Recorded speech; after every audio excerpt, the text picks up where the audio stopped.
The first time I slid into a Firebird, I felt two things at once: wonder and a little fear. Long hood out front, split grille staring back.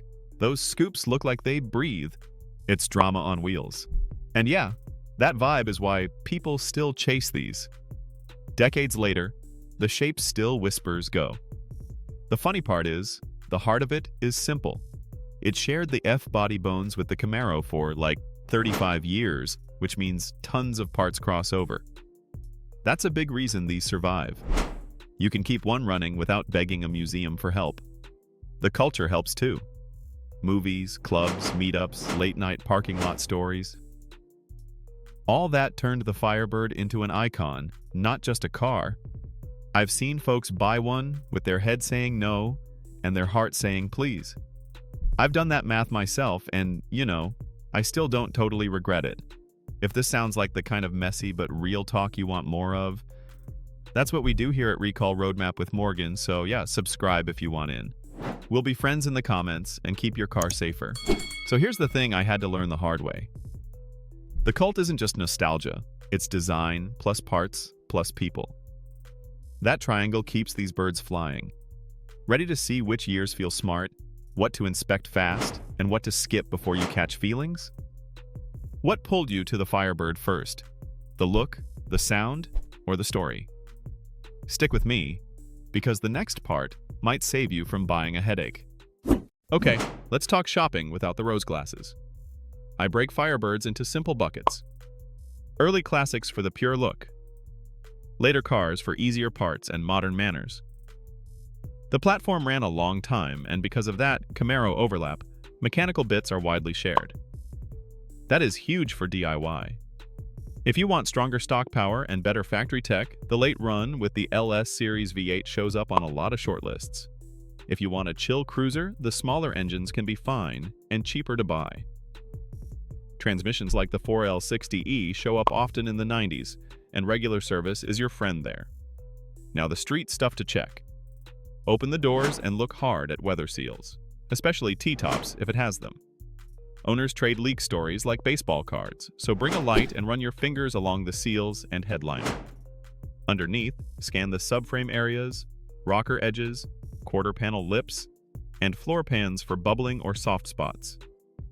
Rust hides like spilled coffee under a couch. Walk if the structure feels sketchy. Paperwork matters too. Look for old photos, service notes, and any proof of recall fixes. Salvage or frame swaps are not automatic deal breakers, but they demand extra proof. Where would you drive it first if it passed your inspection? Up next, the fixes that make these safer and nicer without ruining the soul. This is where I get, picky. The car is cool, but I want it to stop and steer like it means it. Think basics first. Fresh tires with proper load and speed ratings, quality pads and rotors, and a fluid flush. If you find a car without the beefier factory setup, some folks chase WS6 style suspension and brake bits because they're proven, and, thanks to shared F body parts, not unicorns to source. Bushings, shocks, and sway bars wake the car up without killing the classic feel. Safety belts matter more than paint. There was an old recall on early 80s cars for front belt retractors, so I always ask sellers to show proof the fix was done. Also, one oddball but serious note from the 2000s. Certain racing oil filters were recalled for seal failures that could lead to leaks and even fires. If you see those on a Firebird, swap them for approved parts right away. T-top owners, replace tired seals before you chase carpet mold.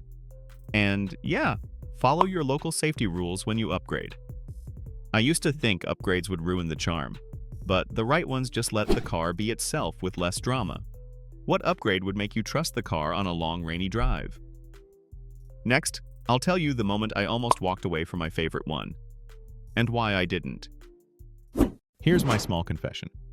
I almost bailed on a clean black Firebird because the seller downplayed a damp headliner, T-tops. I touched the seal, and it felt like a gummy bear. My stomach sank. Part of me said run.